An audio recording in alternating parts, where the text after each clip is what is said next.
नमस्कार। आज हम लोग करंट का टॉपिक देखेंगे। करंट जो है आने वाले एग्ज़ाम में काफ़ी महत्वपूर्ण होगा। अभी हाल ही में बीपीएससी का एग्ज़ाम होने वाला है और भी एग्ज़ाम हैं जिसमें करंट काफ़ी महत्वपूर्ण भूमिका निभाती है। तो आज हम लोग करंट को देखते हैं। तो सबसे पहले देखते हैं कि मोदी सर ने मानहानि मामले में सूरत की एक अदालत द्वारा राहुल गांधी को 2 वर्ष की सज़ा को सर्वोच्च न्यायालय द्वारा रोक लगाए जाने के बाद लोकसभा सचिवालय ने उनकी सदस्यता बहाल कर दी। तो ये क्या है मामला? सूरत में एक जनसभा में नरेंद्र मोदी ने मोदी सरनेम को लेकर एक आरोप लगाया था। कहा था कि जितने भी जो भगोड़े हैं या जो चोर पकड़े जा रहे हैं उनका मोदी ही सरनेम क्यों है। तो इसको लेकर गुजरात के एक स्थानीय विधायक ने उन पर मानहानि का मुकदमा कर दिया था, जिनका खुद का सरनेम भी मोदी था। तो इसको लेकर वहाँ की एक अदालत ने इन्हें 2 वर्ष की सज़ा दी। और जनप्रतिनिधि नियम में ये है कि जिनको 9 महीना से ऊपर की सज़ा होती है उनकी सदस्यता चली जाती है, यानी कि जितने साल की सज़ा हुई और उस 9 महीने के बाद की सज़ा के द्वारा उनकी सदस्यता को रद्द कर दिया जाता है। तो स्थानीय अदालत द्वारा 2 वर्ष की सज़ा दी गई थी, जिसके बाद नरेंद्र मोदी की सदस्यता रद्द हो गई। तो उन्होंने सर्वोच्च न्यायालय में अपील किया। सर्वोच्च न्यायालय ने उनकी सज़ा पर रोक लगा दिया। रोक लगाने से उनकी सदस्यता पुनः बहाल हो गई।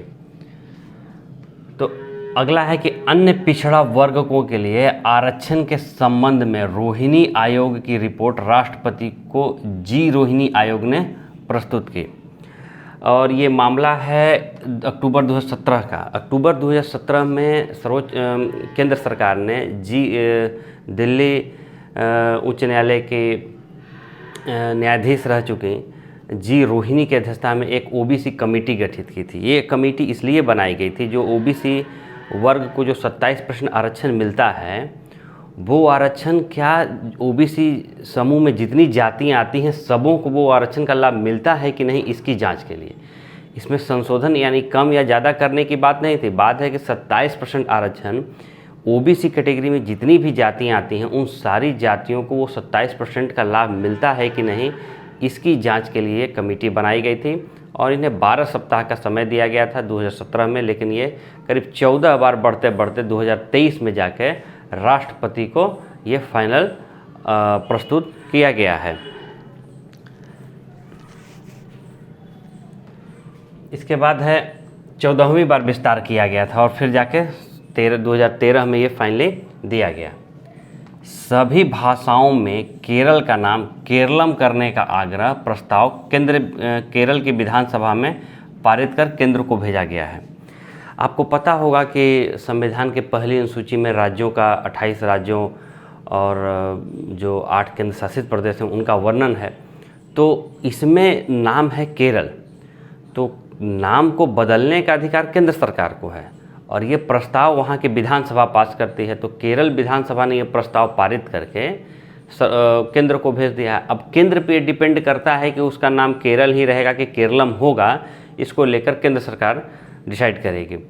और इनका मानना था ऐसा, केरल की विधानसभा में जो सत्तारूढ़ पार्टी है वहाँ की, लेफ्ट की पार्टी है वहाँ मानना था ये कि सारे जगह पौराणिक जगह पर केरलम ही कहा जाता था, इसलिए इसका नाम ही केरलम कर देना चाहिए।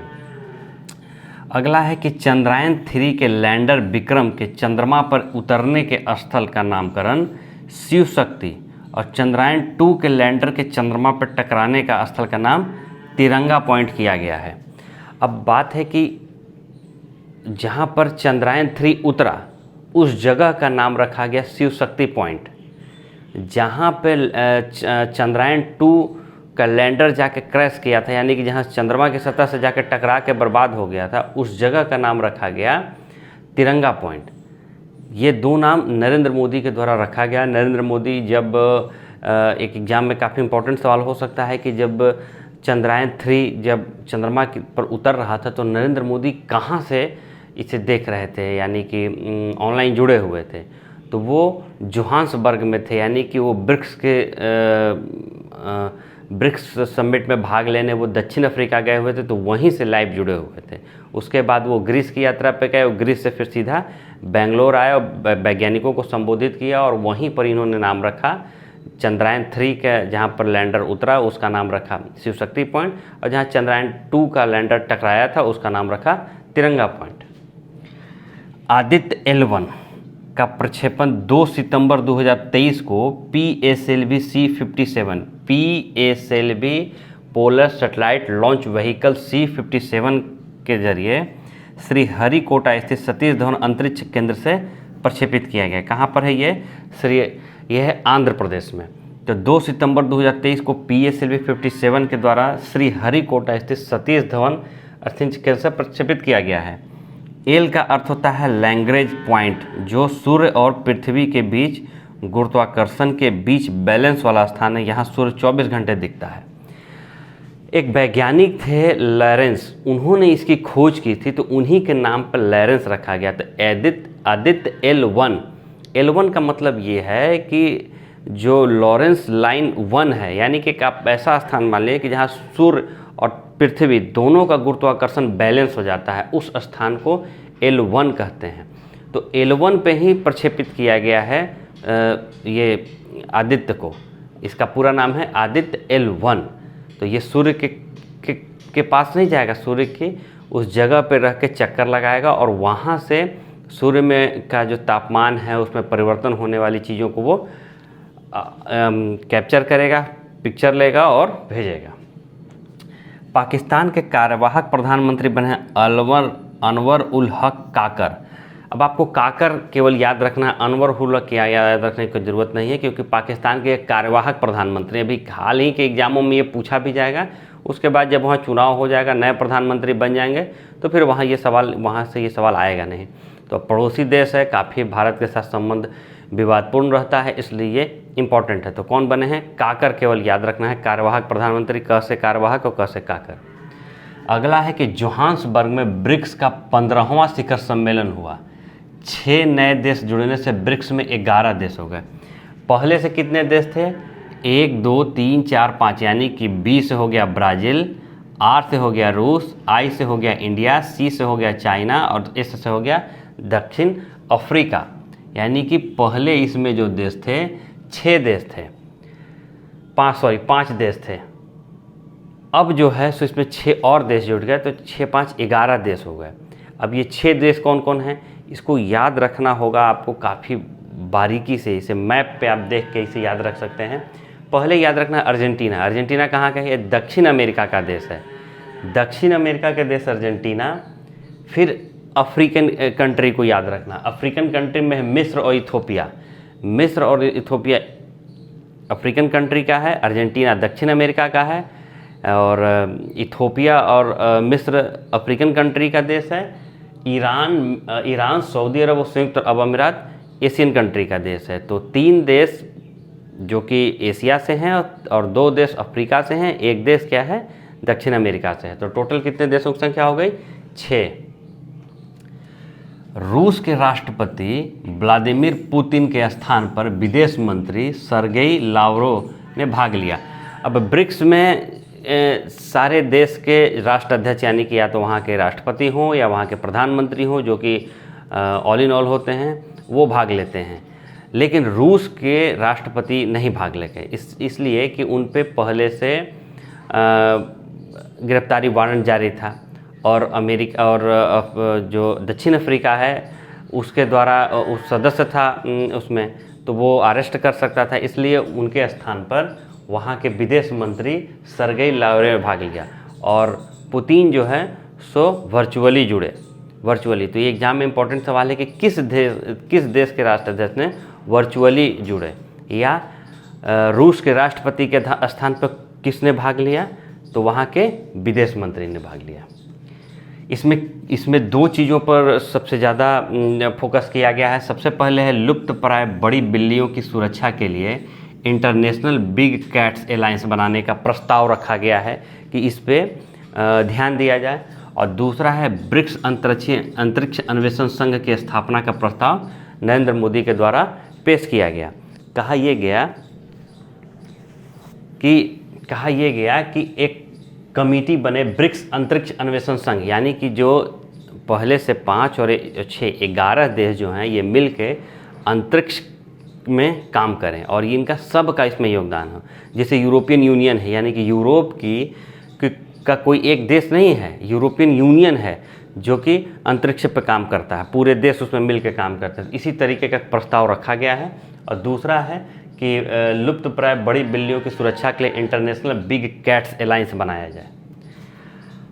अगला सम्मेलन 2024 में रूस में होगा। इसको याद रखना बड़ा सिंपल है, बस खाली आप इसको याद रखिए, ब्रिक्स, BRICS। जैसे ये नाम है इसी तरीके से इसका सम्मेलन होता है। तो यानी कि ब्राज़ील से शुरू हुआ, उसके बाद रूस में होगा, उसके बाद इंडिया में होगा, उसके बाद चाइना में होगा, फिर साउथ अफ्रीका में होगा।